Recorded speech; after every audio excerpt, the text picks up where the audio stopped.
The immigration officer looked at my passport, turned pale, and immediately locked the terminal. The spaceport of Asterion Prime smelled like recycled air, machine lubricant, and 1,000 different alien cuisines blending together beneath the massive transit dome. Travelers moved through endless security lanes while cargo drones floated overhead, carrying containers larger than houses. Ryan Carter shifted the strap of his travel bag and joined the shortest immigration line he could find. It had already been a long day. 3 delayed transports, 1 missed connection, and 6 hours trapped beside a merchant who believed every problem in the galaxy could be solved with cryptocurrency. Ryan wanted exactly 2 things: a hot meal and a bed. Instead, he found himself standing in front of Immigration Officer Veilira. She barely looked up at first. Her silver-blue skin reflected the soft light from the terminal screens. Golden blonde hair was neatly tied behind her shoulders. Violet eyes scanned the next traveler in line with the efficient boredom of someone who had processed 10,000 passports and expected 10,000 more. Purpose of visit? She asked. Maintenance contract. Ryan placed his passport on the scanner. Duration? About 3 weeks. Veilira nodded.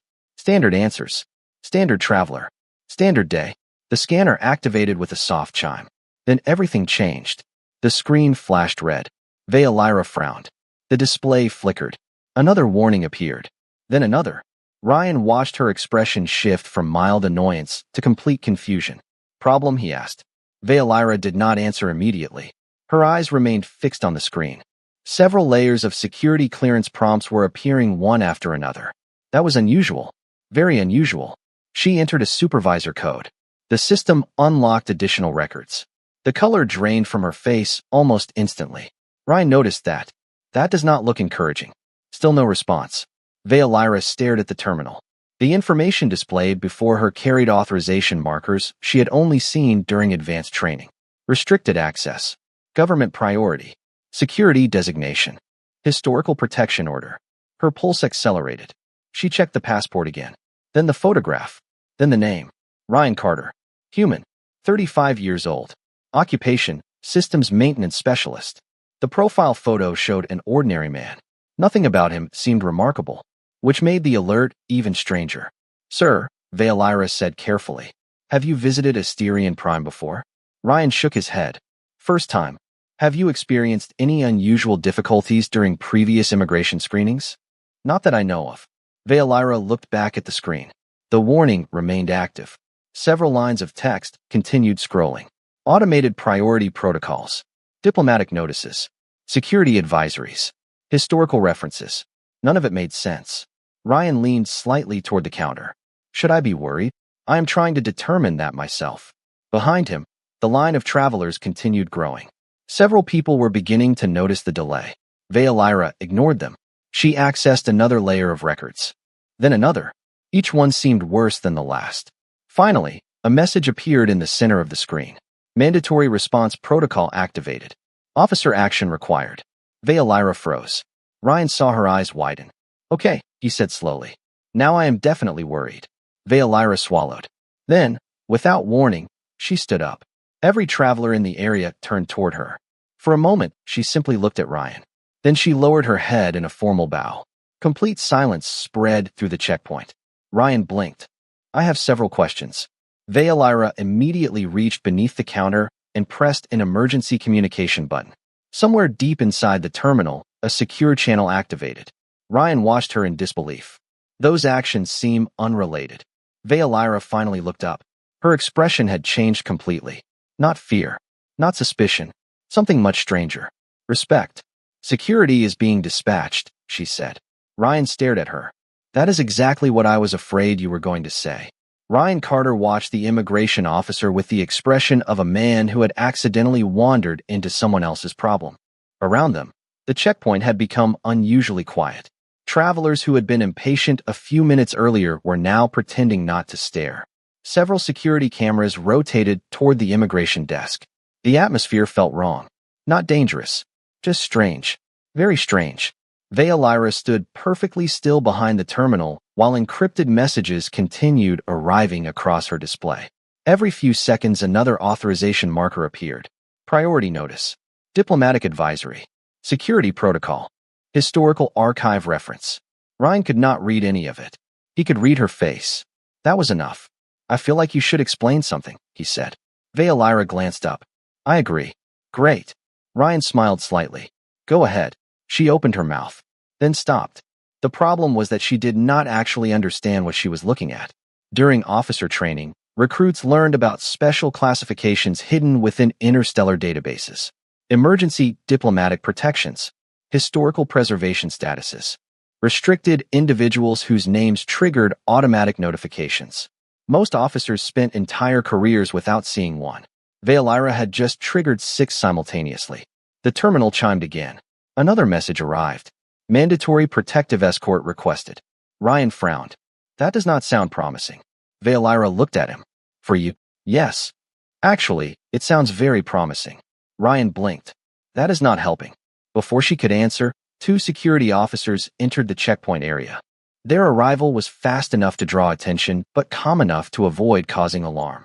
Both wore dark uniforms marked with planetary security insignia. They approached the desk and immediately looked toward Veolyra. Status? One officer asked quietly. Veolyra transferred the encrypted file. The officer scanned the information. His eyes widened. Then he looked at Ryan. Then back at the file.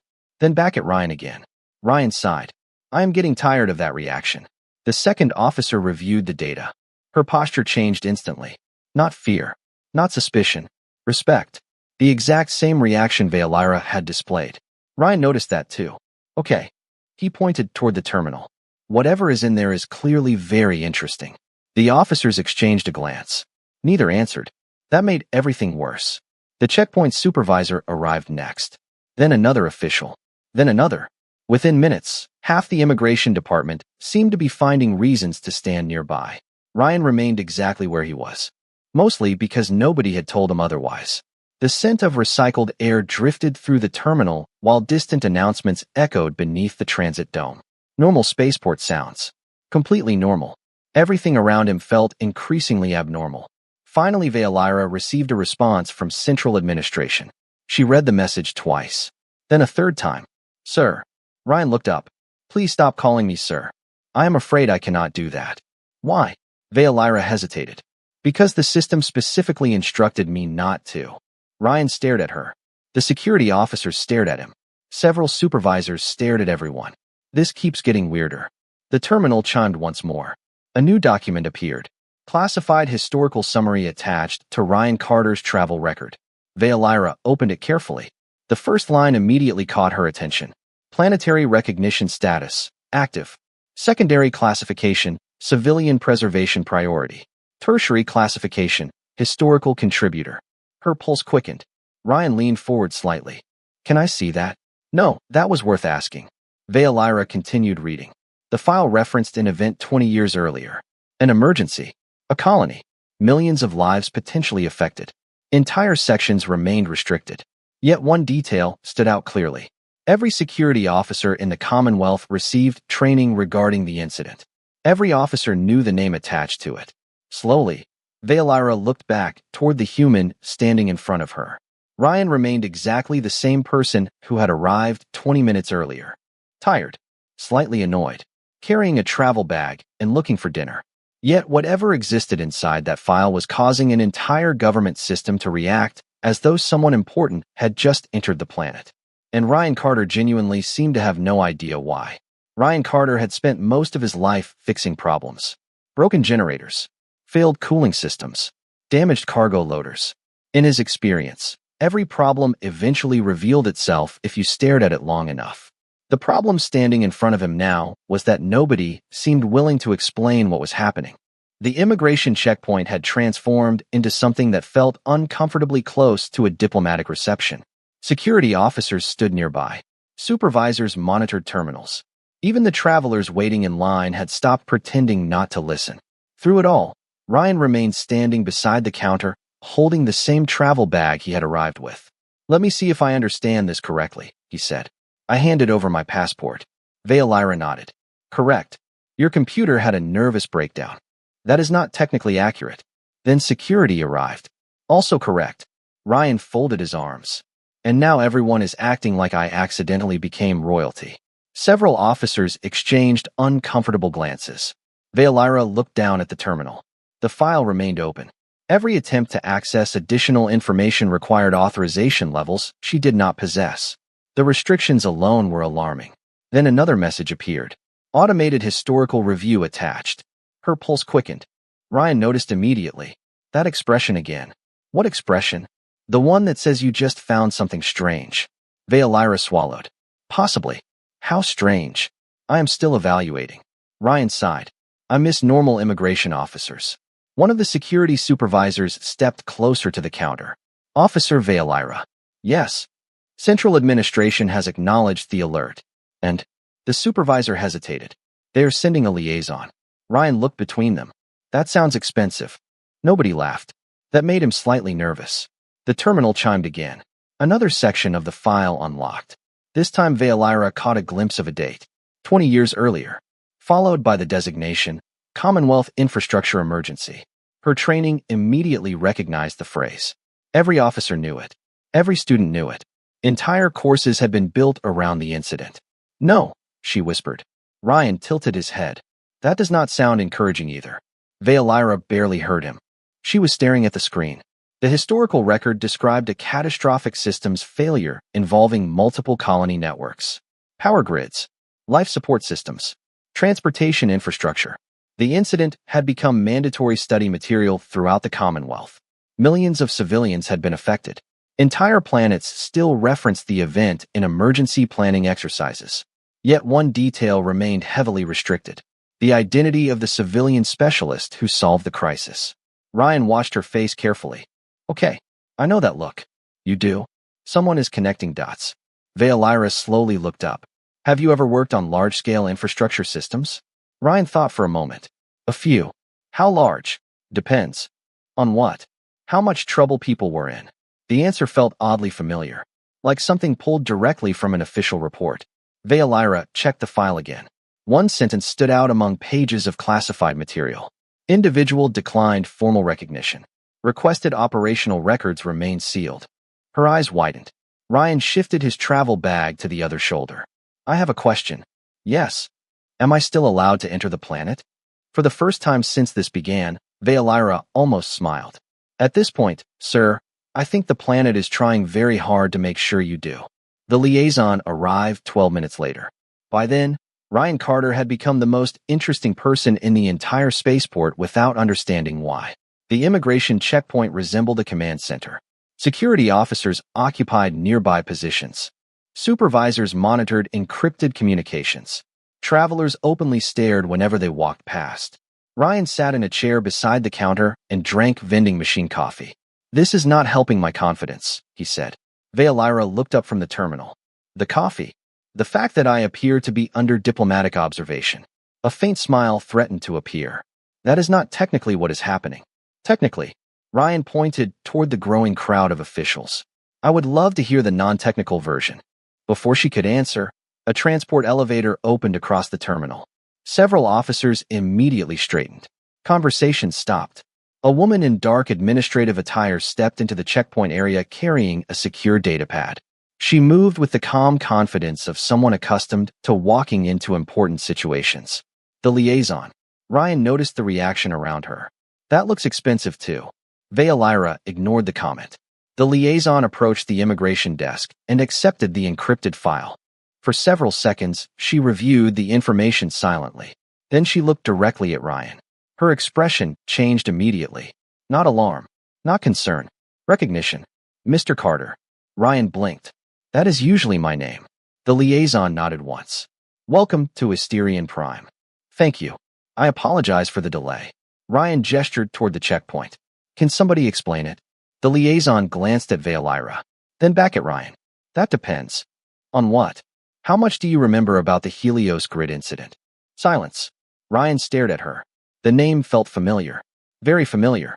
Like an old tool buried in the back of a workshop drawer. That was a long time ago. 20 years. Ryan sighed. I was hoping nobody would bring that up. Several officers exchanged glances. Veolyra immediately noticed something important. This was the first time Ryan had reacted to any part of the file. Not surprise. Not confusion. Recognition. The liaison opened the datapad. The Helios grid incident remains one of the most significant infrastructure emergencies in Commonwealth history. Ryan rubbed his forehead. That sounds dramatic. Millions of civilians lost access to life support, transportation, and power distribution systems. Yeah, multiple governments predicted catastrophic failure. That part was less fun. Veolyra stared. The checkpoint had become completely silent. Every officer listening already knew the event. It was mandatory study material throughout the Commonwealth. Entire emergency response doctrines were based upon lessons learned from that crisis. The liaison continued. One civilian specialist solved the failure cascade. Ryan immediately shook his head.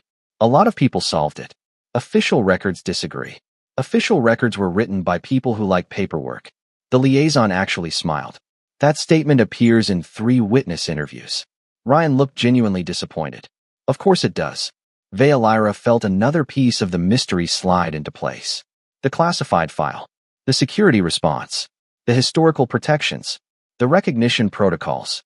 They were not reacting to a criminal, or a politician, or even a celebrity. They were reacting to someone whose actions had become part of interstellar history. Ryan leaned back in his chair. Look, if this is about the Helios grid, I already told everyone involved that I do not need another award. The liaison stared at him. Mr. Carter. Yeah.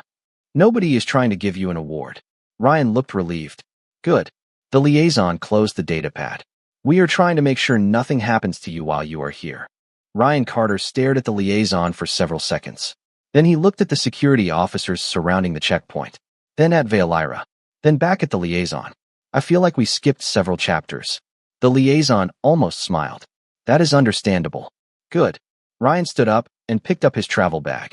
Because I still have no idea why an infrastructure problem from 20 years ago requires armed escorts. The officers exchanged amused glances. Veolyra noticed something else. None of them treated Ryan like a celebrity. They treated him like a responsibility. A very important responsibility. The distinction mattered. The liaison activated a holographic display above the immigration desk. Several historical records appeared. Commonwealth Emergency Response Review. Helios Grid Incident. Infrastructure Recovery Analysis. Ryan immediately groaned. Oh no, you recognize these reports? Veolyra asked. Unfortunately. You have read them? I had to testify for some of them. The holograms expanded. Diagrams filled the air. Massive transportation networks. Planetary energy grids. Life support systems connecting millions of civilians across multiple worlds. Veolyra had studied the event during academy training. Every officer had. It remained one of the largest non-military emergencies in modern history. The liaison pointed toward the central diagram. At the time, cascading failures threatened dozens of population centers. Ryan nodded. Very bad week. Government projections estimated millions of potential casualties. That sounds like government projections. You disagreed? I thought they were being optimistic. Silence followed. Several officers stared at him. Ryan immediately noticed. That sounded worse out loud. The liaison continued. Official records credit one civilian systems specialist with identifying the source failure and designing the recovery sequence. Ryan sighed heavily. There were thousands of engineers involved. Yes. Tens of thousands. Also yes. Good. Ryan pointed at the display. Because the reports usually forget that part. Veolyra found herself studying him more closely. Every time the conversation approached recognition, Ryan redirected attention elsewhere. Toward teams, toward systems, toward other people, never toward himself. The behavior seemed genuine, not practiced. Genuine humility often looked different from what stories imagined. A security officer stepped forward. Sir, are you aware your work became mandatory study material in 5 governments? Ryan froze. What? Emergency management academies teach the recovery model. Seriously? Yes, sir. Ryan looked horrified. Not proud. Horrified. Nobody told me that. It is publicly available information. I repair cooling systems for cargo stations. The officer nodded. Yes, sir. I live in a town with 1 traffic light. Also yes, sir. Ryan rubbed his forehead. The situation clearly violated his understanding of reality. Veolyra almost felt sorry for him. Almost. Another file appeared above the terminal. Historical recognition refused. The liaison opened it. Ryan immediately groaned again. I remember that meeting. The Commonwealth Council attempted to honor you. I declined. 3 times. They kept asking. The checkpoint had become completely silent. Travelers who should have been boarding transports remained nearby, pretending to reorganize luggage. Everyone was listening. Veolaira could hardly blame them. The liaison closed the final report. Mr. Carter. Ryan looked up. Yeah. The reason security was called has nothing to do with arresting you. I figured that part out. The reason security was called is because individuals carrying your classification automatically receive protective oversight while visiting member worlds. Ryan blinked. Protective oversight. Yes. Because of an engineering project. Because millions of people are alive today partly because of that engineering project. For the first time since this began, Ryan had no immediate response. He simply looked at the holographic reports floating above the checkpoint, then at the officers, then at Veolaira. Finally, he sighed. I really should have stayed home and fixed air conditioners. The immigration checkpoint finally cleared 2 hours later. Most travelers had continued on their journeys. Security officers returned to their normal duties. The emergency notifications stopped arriving. Yet Ryan Carter's day somehow became stranger. Instead of receiving a visitor map and directions to baggage claim, he received a security escort. This is ridiculous, Ryan muttered as he followed the officers through the terminal. Respectfully, sir, one officer replied. That opinion has been noted before. Ryan looked at him suspiciously. How many times? Several. Veolaira walked beside them carrying a datapad. Officially, her shift had ended 40 minutes earlier. Unofficially, she had become far too curious to leave. The massive transit dome stretched overhead like a small city. Thousands of passengers moved through restaurants, transport hubs, and shopping districts. Every few minutes someone recognized the security escort and stared. Ryan noticed that too. People are looking. Yes, sir. I dislike that.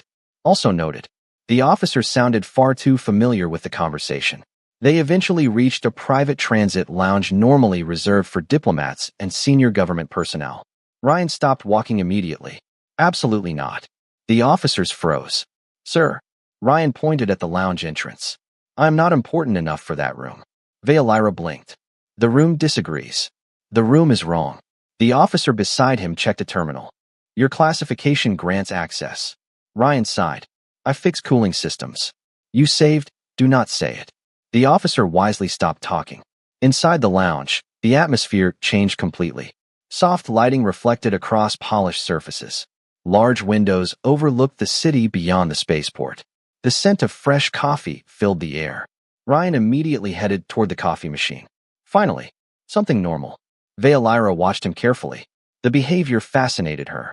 Most people would have been overwhelmed by the revelation. Curious, proud, excited. Ryan seemed mildly inconvenienced. He poured coffee into a ceramic mug and sat near the window. The city stretched beneath them in every direction. Towers, transit lanes, parks, millions of lives moving through an ordinary day. You really did not know? Veolaira asked. Ryan looked up. Know what? Your classification. No, the protections. No, the training programs. Ryan nearly dropped the mug. There are training programs? Veolaira nodded. Several. Ryan stared out the window. That feels excessive. The city lights reflected in the glass. For a moment, neither spoke. Then Veolaira opened a historical summary file. Can I ask you something? Probably. The Helios grid incident. Ryan immediately looked uncomfortable. What about it? What actually happened? The question lingered between them. Ryan studied the coffee for several seconds before answering. Everything failed at once. The official reports say that. The official reports are correct. They also say recovery was impossible. Ryan smiled faintly. That part was mostly correct. Veolaira leaned forward. Then how did you solve it? The human looked out toward the city again. Thousands of lights illuminated the skyline below. His expression softened slightly. Not pride. Memory. Honestly, he said. I got lucky. Veolaira stared. Every officer who had ever studied the incident would have objected to that answer. Entire academies taught the recovery model. Governments still reference the event. Historians described it as one of the greatest engineering achievements in Commonwealth history. Ryan Carter described it as luck. The more she learned about him, the less he resembled the man in the records. And somehow, the more remarkable he became. Veolaira spent the next hour trying to understand how someone could accidentally become one of the most protected civilians in the Commonwealth. The answer, unfortunately, appeared to be Ryan Carter. The private lounge had grown quieter as evening settled across Asterion Prime. Most travelers had departed. The city beyond the observation windows glowed beneath thousands of lights. Air traffic crossed between towers like streams of moving stars. Ryan sat beside the window drinking coffee and looking entirely unconcerned about his place in history. The contrast continued to confuse her. "You really think it was luck?" Veilira asked. Ryan glanced up from his cup. "Mostly. The recovery model is still studied today." "That sounds excessive. 5 governments use it." "Still excessive."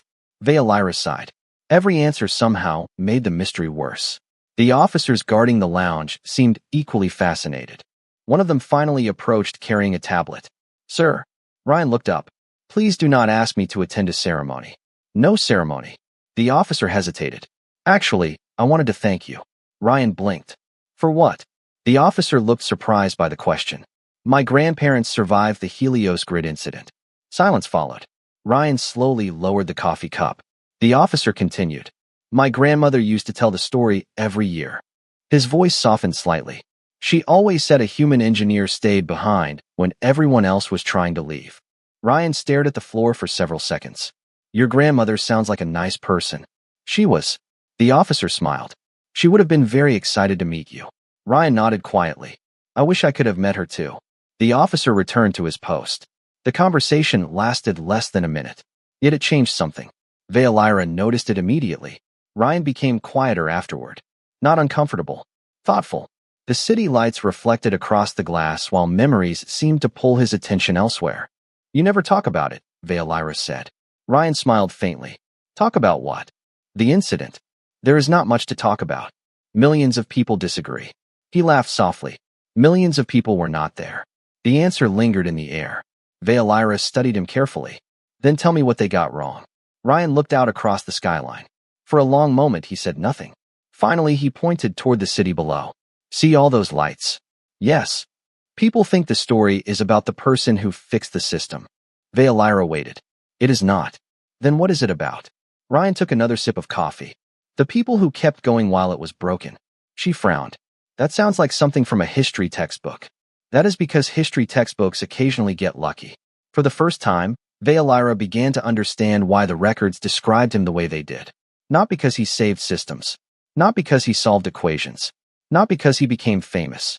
The records remembered him because he consistently refused to place himself at the center of the story. Most heroes became larger than life over time. Ryan seemed determined to become smaller. The lounge door opened quietly. Another message had arrived from Central Administration. One of the officers reviewed it and immediately looked toward Ryan. "Sir." Ryan groaned. "That never means anything good." The officer tried not to smile.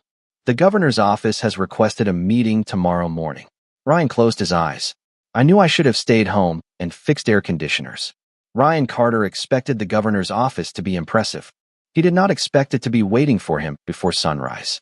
The next morning began with a gentle knock on the door of the private guest suite the spaceport had assigned to him. Outside, the city of Asterion Prime was just beginning to wake.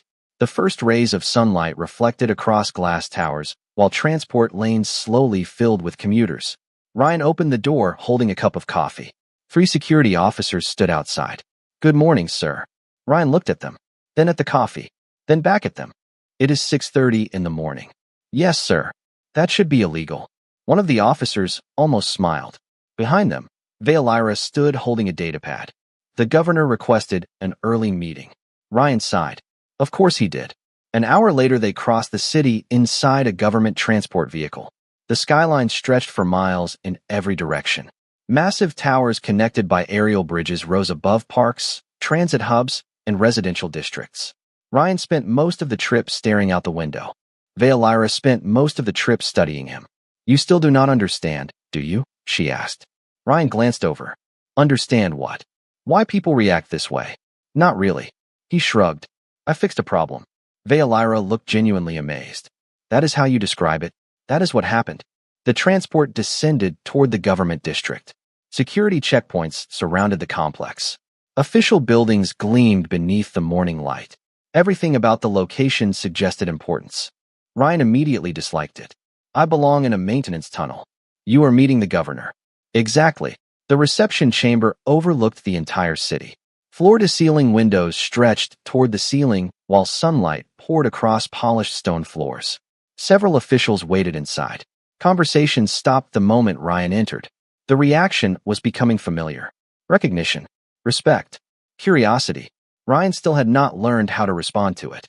Then the governor arrived. Veolyra expected a formal introduction. Ceremonial greetings. Official protocol. Instead, the governor crossed the room directly toward Ryan and extended his hand. My mother wanted me to thank you. Ryan blinked. For what? The governor laughed softly. You really do not know. He gestured toward the city visible beyond the windows. She lived through the Helios Grid incident. Silence followed. Ryan looked out toward the skyline. Millions of people moved through their daily lives beyond the glass. Most would never know his name. Most did not need to. She was one of the lucky ones, he said quietly. The governor shook his head. That is not how she tells the story. Something changed in the room after that. The conversation became less official, more personal. Officials shared memories, family stories, small details passed down through generations. Veolyra listened carefully. For the first time, she realized something important. None of them admired Ryan because of what he accomplished. They admired him because of what he refused to become afterward. There were no advertisements featuring his face, no political campaigns, no attempts to profit from the event. He had simply returned to work, returned to ordinary life, returned to being Ryan. As the meeting ended, the governor handed him a small framed photograph. Ryan stared at it. A group of children standing in front of a school built years after the crisis. A handwritten note rested on the back. Because we got to grow up. For several seconds, Ryan said nothing. Then he smiled. A small smile. Genuine. Quiet. The kind that reached his eyes. And for the first time since scanning that passport, Veolyra finally understood why the security systems had reacted the way they did. The Commonwealth was not protecting a famous engineer. It was protecting a piece of its own history. The photograph remained on Ryan Carter's desk long after the meeting ended. The image itself was simple.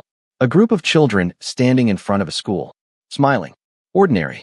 Yet somehow it weighed more than all the official reports, government briefings, and historical records combined. As evening settled across Asterion Prime, Ryan sat alone in his guest suite overlooking the city. The lights below stretched to the horizon like a sea of stars. Transport lanes glowed between towers. Millions of people moved through another ordinary day. Somewhere among them were families whose lives had been shaped by events that happened 20 years ago. Events Ryan still described as a maintenance problem. A soft knock interrupted the silence. Come in. The door opened. Veolyra stepped inside, carrying 2 cups of coffee. I assumed you would need this. Ryan accepted one immediately. You are becoming my favorite immigration officer. I am technically off duty. Even better. For a while neither spoke. They stood beside the window watching the city below. Finally, Veolyra looked toward the photograph resting on the table.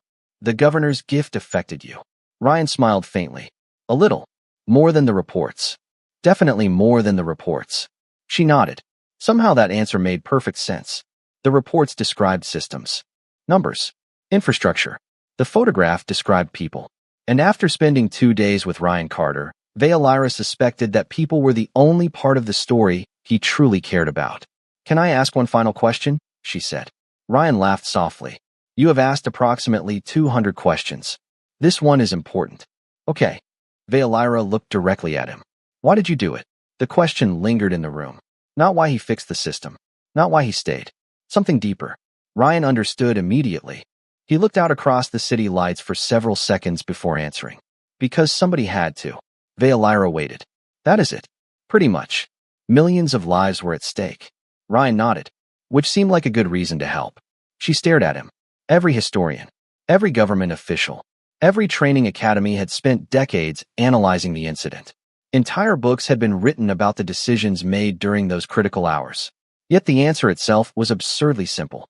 Someone needed help. So he helped. Ryan noticed her expression and smiled. That is probably disappointing. Actually, no. The city reflected in the glass around them. I think that is the part everyone forgets. Ryan raised an eyebrow. What part? Veolyra looked toward the skyline. The schools. The homes. The families. The lives built upon a future that almost never happened. They think the story is about an engineer. Reasonable assumption. Or a hero. Less reasonable. She smiled. But it is really about a human. Silence followed. Comfortable silence. The kind that did not need filling. Somewhere below, the city continued living its ordinary life. Ryan finished his coffee and picked up the photograph. You know what the strangest part is? What? He looked at the children in the picture. I never met any of them. Valeira nodded. No, Ryan smiled softly. But they gotta grow up anyway. The room became quiet again. Beyond the window, countless lights stretched into the distance. And for the first time since she scanned his passport, Valeira finally understood why the system had reacted the way it did. Not because Ryan Carter was famous. Not because he was important. But because sometimes a civilization recognizes a debt that can never truly be repaid. And sometimes the person who earned it never realizes they were extraordinary at all.